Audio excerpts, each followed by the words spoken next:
রবি মরশুমের একটি অন্যতম ডাল শস্য হল ছোলা। মালদা জেলার রতুয়া ১ নম্বর ব্লকের কৃষক কালাম খান মালদা কৃষি বিজ্ঞান কেন্দ্রের পরামর্শে তার ১ বিঘা জমিতে ছোলা চাষ করেছেন। অন্যান্যবার অনেক কম ফলন পেলেও এবার তিনি বিঘা প্রতি বেশি ফলন পাবেন বলে আশা করছেন। তিনি ছোলা চাষে তার অভিজ্ঞতার কথা জানালেন। 10 বছর থেকে আমি ছোলা লাগাতাম, তাহলে ছোলার আমার ফলন হতো না। আগে বিঘায় হয়তো 1 কুইন্টাল বা 50 কেজি ছোলা হতো, গাছে 2-4টা করে ফল হলো, বাকি ফলগুলো সব পোকা খেয়ে যেত। তাহলে এখন যেটা আমি এই কৃষি বিজ্ঞান থেকে আমি ছোলার বিচন পেয়েছি, এই বিচনটা খুব ভালো আছে। কার্তিক মাসের 8 তারিখে ছোলা লাগিয়েছিলাম, আর এই কৃষি বিজ্ঞানের অফিস থেকে আমাকে যে ধরনাতে আমাকে ছোলা চাষ করতে বলেছিল ওইভাবে আমি চাষটা করেছি। এখন আমি ছোলাই দেখছি অনেক ভালো ফল আছে। এই ফলটা আমার আশা করি 2-2.5 কুইন্টাল বিঘা যাবে। আমার 1500 থেকে 2000 টাকা খরচা হয়েছে আমার। যদি আমার এখন 2.5 কুইন্টাল আমার ছোলা হয় বিঘায়, বা 3 কুইন্টাল হয়, তাহলে 15,000 টাকা। তাহলে ওই হিসাবে দেখছি যে আমার 1 বিঘায় 10 থেকে 12,000 টাকা লাভ হচ্ছে। ছোলা চাষে ভালো ফলন পাওয়ার কারণ সম্পর্কে বিস্তারিতভাবে জানালেন মালদা কৃষি বিজ্ঞান কেন্দ্রের কৃষি বিজ্ঞানী ডক্টর পারমিতা ভৌমিক। এবছর কৃষি বিজ্ঞান কেন্দ্রের তরফ থেকে আমরা যে বীজটি দিয়েছিলাম জাকি 9218, সেই বীজটি চাষ করে উনি আশা করছেন যে ওনার মোটামুটি 2.5 থেকে 3 কুইন্টাল মতো ফলন আসবে। ছোলা চাষের ক্ষেত্রে সঠিক সময়ে ছোলা বোনাটা খুবই জরুরি। কার্তিক মাসের শেষ থেকে অগ্রহায়ণ মাসের শুরু, অর্থাৎ অক্টোবর-নভেম্বর মাস নাগাদ চাষ করলে সেই সময় ভালো ফলন পাওয়া যাবে। দোআঁশ এবং পলি দোআঁশ মাটি, বেলে দোআঁশ মাটি, এই ধরনের মাটি প্রয়োজন। মালদা জেলার মাটি যেহেতু গাঙ্গেয় পলিমৃত্তিকা, সেই জন্য এই মাটি ছোলা চাষের পক্ষে খুবই উপযুক্ত। জমিতে একটি গভীর চাষ আর 2-3টি অগভীর চাষ এবং পর্যায়ক্রমে মই দিয়ে জমিটিকে নরম ও ঝুরঝুরে করে নিতে হবে। আর জমিতে জলের পরিমাণ যেন ঠিকঠাক মতো থাকে সেটা দেখতে হবে। আর জমিতে যাতে জল না দাঁড়ায় সেদিকেও নজর রাখতে হবে, কারণ জমিতে জল দাঁড়িয়ে থাকলে অনেক রকমের ছত্রাকজনিত রোগ, যেমন ধসা রোগ, ঢলে পড়া রোগ, মরচে রোগ, এমনকি শুটি ছিদ্রকারী পোকার প্রাদুর্ভাবও দেখা যেতে পারে। 1 বিঘা জমির জন্য 50 থেকে 100 কেজি পচা ঝুরঝুরে গোবর সার দিয়ে তার সাথে 200 গ্রাম ট্রাইকোডার্মা ভিরিডি আর 200 গ্রাম সিউডোমোনাস ফ্লোরেসেন্স জৈব ছত্রাকনাশক ওষুধ দুটি মিশিয়ে জমি তৈরির সময় মাটির সাথে মিশিয়ে দিয়েছিলেন।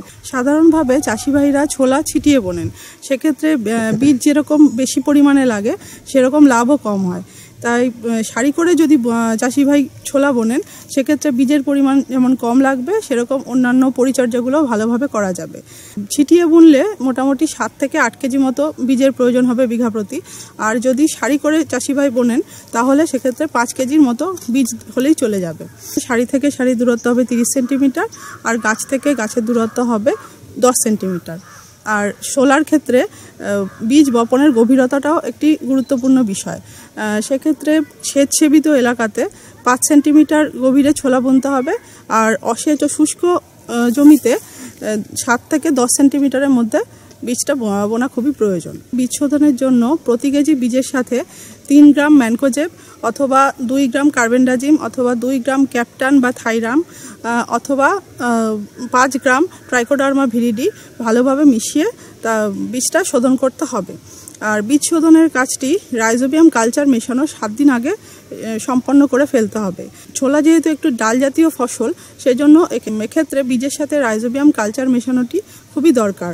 সেক্ষেত্রে 200 গ্রাম রাইজোবিয়াম কালচারের সাথে ঠান্ডা করা ভাতের ফ্যান বা মাঠ সহযোগে 1 বিঘার জন্য প্রয়োজনীয় বীজ সারিবদ্ধভাবে 5 কেজি অথবা ছিটিয়ে বুনলে 7 থেকে 8 কেজি বীজের সাথে ভালোভাবে মিশিয়ে সেই বীজগুলো শুকিয়ে নিয়ে তারপরে জমিতে ছিটিয়ে দিতে হবে। ছোলার ক্ষেত্রে প্রতি বিঘাতে 5 কেজি 750 গ্রাম ইউরিয়া, 41 কেজি 500 গ্রাম সিঙ্গেল সুপার ফসফেট এবং 4 KG 500 gram muriate of potash দিতে হবে মূল সার হিসেবে। আর এটি সাধারণত বীজের অঙ্কুরোদ্গমের 1 মাস পরে মূল সার হিসেবে দিতে হবে। আমাদের পরামর্শ মতো বোরনও স্প্রে করেছেন। 30 আর 50 দিনের মাথায় 2বার বোরন স্প্রে করেছেন। বোরন 20% প্রতি লিটার জলে 1 মিলিলিটার হিসেবে উনি স্প্রে করেছেন। তাতে গাছের বৃদ্ধি হয়েছে, সেরকম ফলনও ভালো হবে বলে আশা করা যাচ্ছে। আর ডাল শস্যের ক্ষেত্রে সালফার দেওয়াটা খুবই দরকার। আর সেক্ষেত্রে উনি জমিতে মূল সার হিসেবে 2.5 কেজি মতো সালফার বিঘা প্রতি দিয়েছেন। এছাড়া চাষি ভাই আমাদের পরামর্শ মতন 30 থেকে 40 দিনের মাথায় 2% ডিএপি অথবা ইউরিয়া দিয়ে স্প্রে করেছেন। 2বার হাত নিড়ানি দিয়েছেন, একটি 30 থেকে 35 দিনের মাথায় এবং আরেকটি 45 থেকে 50 দিনের মাথায়। এছাড়াও রাসায়নিক পদ্ধতিতেও আগাছা দমন করা যেতে পারে, যেমন পেন্ডিমিথালিন বীজ বোনার একদিন পরেই দিতে হবে। সেক্ষেত্রে পেন্ডিমিথালিনের মাত্রা হবে হেক্টর প্রতি 750 গ্রাম। 2টি সেচ দেওয়া খুবই আবশ্যক। একটি বীজ বোনার আগে বা পরে যদি জমিতে জল সেরকম না থাকে তাহলে দিতে হবে। আরেকটি আপনার শুটি আসার সময়, সেই সময় দিলে ফলনটাও ভালো পাওয়া যাবে। প্রধান রোগ পোকা হচ্ছে শুটি ছিদ্রকারী পোকা, কাটুই পোকা, ধসা রোগ, ঢলে পড়া রোগ আর মরচে রোগ। বীজ শোধনের ফলে ওনার ঢলে পড়া রোগ যেরকম হয়নি সেরকম ধসা রোগও হয়নি, আর এছাড়া মরচে রোগটাও ওনার জমিতে দেখা যাচ্ছে না। এই পোকা দমনের জন্য ডাইক্লোরভস প্রতি লিটার জলে 1 মিলিলিটার হিসেবেও স্প্রে করেছেন। আর ছোলার যে শুটি ছিদ্রকারী পোকা, সেই পোকার জন্য উনি ডাইক্লোরভস প্রতি লিটার জলে 1 মিলিলিটার হিসেবে স্প্রে করেছেন। আমাদের পরামর্শ মতো চাষি ভাই চাষ করেছেন, তার ফলে এখন ওনার জমিতে আমরা দেখতে পাচ্ছি প্রতিটি ডাঁটিতে যথেষ্ট পরিমাণ ফল রয়েছে এবং সেগুলো যথেষ্ট পুষ্ট। এই বৈজ্ঞানিক পদ্ধতিতে চাষ করলে অন্যান্য চাষি ভাইরাও অনেক ভবিষ্যতে উপকৃত হতে পারবে। নতুন করে পুকুর প্রস্তুতির সময় আর পুকুর যদি সঠিকভাবে তৈরি না হয় তাহলে মাছ ছাড়া যাবে না, মাছের উৎপাদন মার খাবে। তাই বিজ্ঞানসম্মত প্রযুক্তি অবলম্বন করে এই কাজটি করতে হবে। একজন মাছ চাষি কোন কোন প্রযুক্তি অবলম্বন করলে ভালো ফলন এবং ভালো লাভ পাবেন সেই বিষয়ে একটি ধারণা দিলেন মুর্শিদাবাদ জেলার কৃষি বিজ্ঞান কেন্দ্রের মৎস্য বিভাগের বিষয়বস্তু বিশেষজ্ঞ ডক্টর সমীরণ পাত্র। যে সকল চাষি ভাইরা ভাবছেন যে নতুন পুকুর খনন করবেন কিংবা নতুন পুকুর তৈরি করবেন কিংবা পুরনো পুকুর আছে সেটাকে সংস্কার কীভাবে করবেন, যদি নতুন পুকুর করেন তো আপনাদের প্রথমেই একটা সয়েল টেস্ট করে নিতে হয় যে ওই জায়গাটাতে জল ধারণ ক্ষমতা কীরকম আছে সেটা আগে নির্ভর করে নেওয়ার পর তারপরে আপনারা সেই জায়গায় পুকুর করতে পারেন। তো সেটা করার জন্য আপনাদের যে জায়গাটা সিলেক্ট করলেন সেই জায়গাটাতে 2 ফুট মতো গর্ত করে দিয়ে সেখানে বিকেলের দিকে 2 বালতি মতো জল ঢেলে দেবেন। দিয়ে সকালবেলা আপনারা আগামী দিন সকালবেলা গিয়ে দেখবেন যে ওখানে কতটা জল আছে ওই জায়গাটাতে। যদি পুরো জল শুষে যায় তাহলে সেই জায়গাটা পুকুর করার জন্য উপযুক্ত নয়। যদি সামান্য পরিমাণ জল জমে থাকে তাহলে ভাববেন সেই জায়গাটা পুকুর করার জন্য উপযুক্ত জায়গা। এরপরে ওই জায়গাটাকে উত্তর দক্ষিণ বরাবর আপনাদের হচ্ছে কি লম্বালম্বি পুকুরটা হবে। কারণ হচ্ছে কি সারা বছর এই দিক দিয়ে বায়ু প্রবাহিত হয়, তার জন্য হচ্ছে কি উত্তর দক্ষিণ বরাবর আপনারা আয়তাকার পুকুর কাটবেন এবং পুকুরের যে জায়গাটা করবেন সেই জায়গায় যেন পূর্ব পশ্চিম পাড়ে কিংবা চারিদিকেই কোনো বড় গাছ থাকবে না, যে গাছগুলোতে হচ্ছে কি সারা বছর ধরে পাতা পড়ে এরকম গাছ থাকবে না। এবং হচ্ছে কি পুকুর পাড়ে এমন গাছ লাগাবেন কিংবা এমন গাছ থাকবে যে জায়গাটা নির্বাচন করে সেখানে যেন হচ্ছে আম, জাম, কাঁঠাল এই সমস্ত গাছ থাকবে না, বাঁশ থাকবে না, থাকবে শুধু হচ্ছে কি নারকেল, সুপারি, পেয়ারা লাগাতে পারেন, লেবু লাগাতে পারেন। এছাড়াও হর্টিকালচারাল যে ফ্লাওয়ার্সগুলো আছে, যে গাছগুলো আছে সেগুলো আপনারা চাষ করতে পারেন। তারপরে এটাকে উত্তর দক্ষিণ বরাবর লম্বালম্বিভাবে কাটার পর সেটাকে মোটামুটি আপনার হচ্ছে কি আমাদের যে মাছ চাষের জন্য যে উপযুক্ত গভীরতা যেটাকে বলি 6 থেকে 7 ফিট গভীরতা, সেই গভীরতা করার জন্য আপনাদের কি করতে হবে, মোটামুটি হচ্ছে কি 4 ফিট মতো গর্ত করতে হয়। 4 ফিট গর্ত করে নেওয়ার পরেই তার যে মাটিটা সেই মাটির পাড়টাকে আপনি আরও 3 ফিট মতো উঁচু করে দেবেন। তাহলে টোটাল 7 ফিট হয়ে গেল। 7 ফিটের জায়গায় 8 ফিটও করে নিতে পারেন। ওই মাটিটা তুলে নিয়ে পাড়টাকে ভালো করে দুরমুস করে নেবেন। দুরমুস করে নেওয়ার পর এবং পুকুরের তলটা যেটা করবেন সেটা একদিক বরাবর ঢাল হবে। তার কারণ হচ্ছে কি যখন আপনি জল ছিঁচে বের করবেন সেটা হচ্ছে কি একদিকেই পাম্প বসিয়ে যেন পুকুরের সমস্ত জলটা উঠে যায় এবং তলটা লেভেলিং করে নেবেন। এবং লেভেলিং করে নেওয়ার পর সেটাতে চুন ছিটাবেন বিঘা প্রতি 40 কেজি করে পলি চুন আপনারা দেবেন। দেওয়ার পর 1 সপ্তাহ পরে সেখানে আবার পুনরায়ভাবে জল ঢোকাবেন। জল ঢুকিয়ে 2-2.5 ফিট মতো জল রাখবেন। জল ঢোকানোর পর তারপরে দেখবেন ওই 2-2.5 ফুট যেটা জল ঢোকালেন সেটা মোটামুটি 1-1.5 ফিটে থেমে যাবে, মানে কিছুটা জল চলে যাবে, নিচে চলে যাবে। তারপরে আপনারা জৈব সার অজৈব সার যা আছে সেগুলো আপনারা প্রয়োগ করবেন। প্রয়োগ করার পরই তারপরে আপনারা যখন হ্যাচারি থেকে ডিম পোনা পাওয়া যাবে সেই ডিম পোনা নিয়ে এসে ছাড়তে পারেন।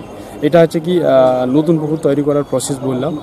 আর যিনাদের পুরনো পুকুর আছে তারা সেমভাবেই করবেন, কিন্তু নতুন পুকুরের জায়গায় পুরনো পুকুরে কী করতে হবে, সেখানে হচ্ছে কি পাড় সংস্কার করতে হবে। পুকুরের তলে যদি 1 ফুটের বেশি গভীর যদি পাঁক থাকে সেই পাঁকটাকে তুলে ফেলতে হবে। এখন বিভিন্ন ধরনের স্কিম চলছে, সেই স্কিমের মাধ্যমে আপনারা এই পাঁকটা সংস্কার করে নিতে পারেন, পুকুরটাকে তৈরি করে নিতে হবে। পুরনো গাছ থাকে সেগুলো কেটে ছেটে ফেলে দেবেন এবং সেগুলো ছেটে নেওয়ার পর নতুন পুকুরের ক্ষেত্রে যেমন বললাম যে চুন যেরকম 40 কেজি বলেছি সেরকমই ডোজেই আপনারা এই কলি চুন প্রয়োগ করবেন এবং কলি চুন প্রয়োগ করার পরেই তারপরে যেরকমভাবে জৈব সার এবং অজৈব সার দিতে বললাম, জৈব সার বলতে গোবর, অজৈব সিঙ্গেল সুপার ফসফেট ইউরিয়া দেবেন। তারপরে আপনারা ডিমপোনা ধানিপোনা যা কিছু করেন পুকুর রেডি হয়ে যাবে এবং সেটা আপনারা আগামী দিনের জন্য পুকুর রেডি করে নিলেন। আর মেন বর্তমান যে সময় চলছে শীতকালটা হচ্ছে পুকুর তৈরি করার উপযুক্ত সময়। এই সময়ে আপনারা কিন্তু পুকুর তৈরি করে নেবেন, যে যার সেটা চারাপোনার জন্য হতে পারে, ডিমপোনার জন্য হতে পারে, ধানিপোনার জন্য হতে পারে, কিংবা বড় মাছের জন্য হতে পারে।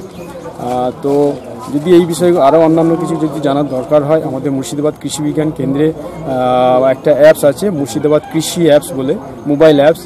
প্লে স্টোরে গিয়ে আপনারা ডাউনলোড করতে পারেন। সেখানে গিয়ে আপনাদের যে সমস্যাগুলো আছে, শুধু কৃষি বিষয় নয়, মৎস্য প্রাণী সমস্ত বিষয়ের উপরে আপনারা সেই সমস্ত কোশ্চেনগুলো সেখানে আপলোড করতে পারবেন এবং আপলোড করলে আমরা সেটা তার প্রত্যুত্তর দিতে পারবো। আপনাদের ইনস্ট্যান্ট হচ্ছে কি আপনাদের মোবাইলে মেসেজ চলে যাবে। ফোন নাম্বারে যোগাযোগ করতে চান তো আমার নাম্বার হচ্ছে 8250273441। এটা আমার পার্সোনাল নাম্বার। এটা অফিস টাইমে সোম থেকে শুক্রবারে আপনারা 10টা থেকে 5টা পর্যন্ত আপনারা অফিসের টাইমে ফোন করবেন। আপনাদের যাবতীয় যা সমস্যা আছে সেটা আমরা সমাধান করার চেষ্টা করব। ধন্যবাদ, সবাই ভালো থাকবেন। এবার দেখুন জন ডিয়ার অন্নদাতা হেল্পলাইন। চিঠিপত্র, টেলিফোন এবং ইমেলের মাধ্যমে দর্শকরা আমাদের কাছে যে প্রশ্ন করে থাকেন তার উত্তর নিয়েই সাজানো হলো জন ডিয়ার অন্নদাতা হেল্পলাইন।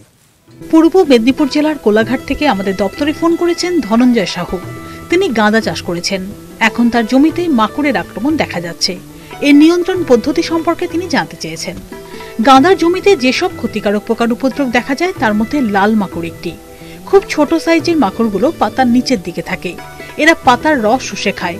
লাল মাকড় আক্রমণের প্রথম দিকে পাতার উপরে ছিট ছিট দাগ দেখা যায়। পরে পাতার রং তামাটে হয়ে যায়। পাতাগুলো উল্টোনো নৌকোর মতো নিচের দিকে বেঁকে যায়। এর ফলে গাছের বৃদ্ধি থমকে যায়। পাতায় এবং ফুলে মাকড়গুলি জালিকা তৈরি করে। তখন ফুলের সাইজ ছোট হয়, ফুল শুকিয়ে যায় এবং ফলন কমে যায়। আবহাওয়া যখন গরম থাকে এবং বাতাসের আর্দ্রতা কম থাকে তখন মাকড়ের উপদ্রব বাড়ে।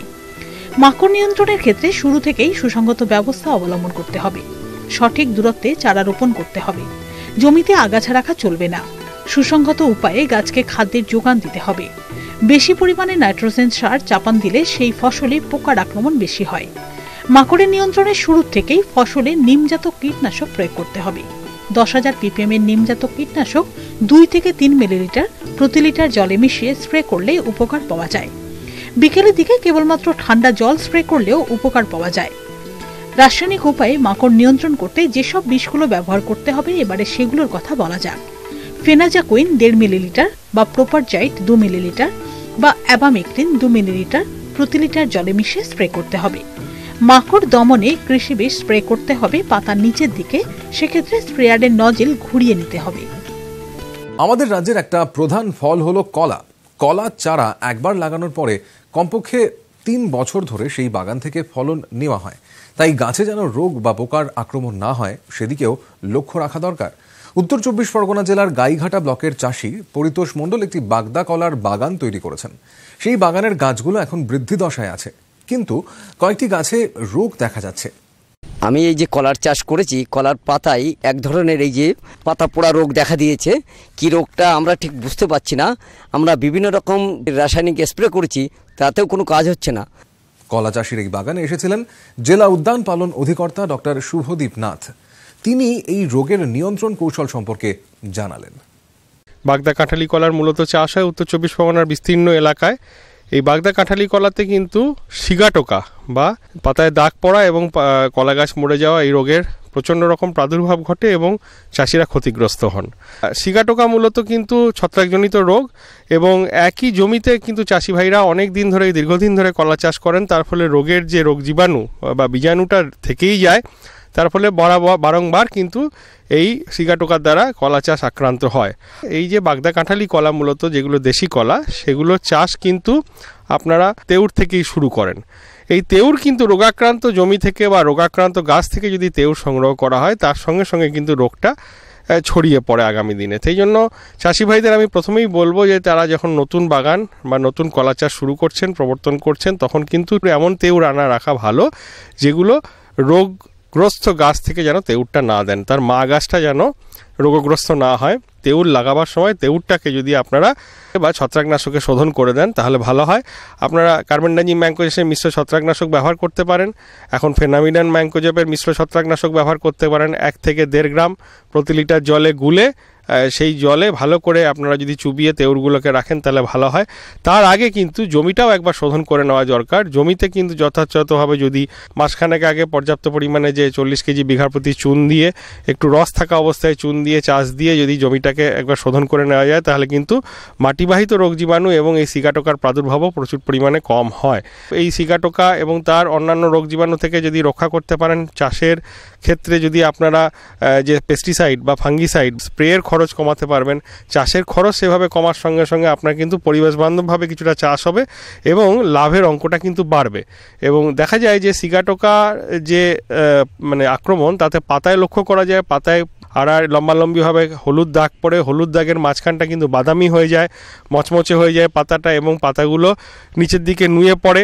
অনেক ক্ষেত্রে দেখা যায় যে প্রচণ্ড পরিমাণ যখন আক্রমণ হচ্ছে সিগাটোকার সঙ্গে অন্যান্য রোগ জীবাণু বা সিগাটোকার প্রচণ্ড পরিমাণে আক্রমণে কিন্তু দেখা যায় যে কলার যে গোড়া সেই জায়গাটা ফেটে যাচ্ছে এবং সেখান থেকে কিন্তু গাছটা আস্তে আস্তে মরে যাচ্ছে।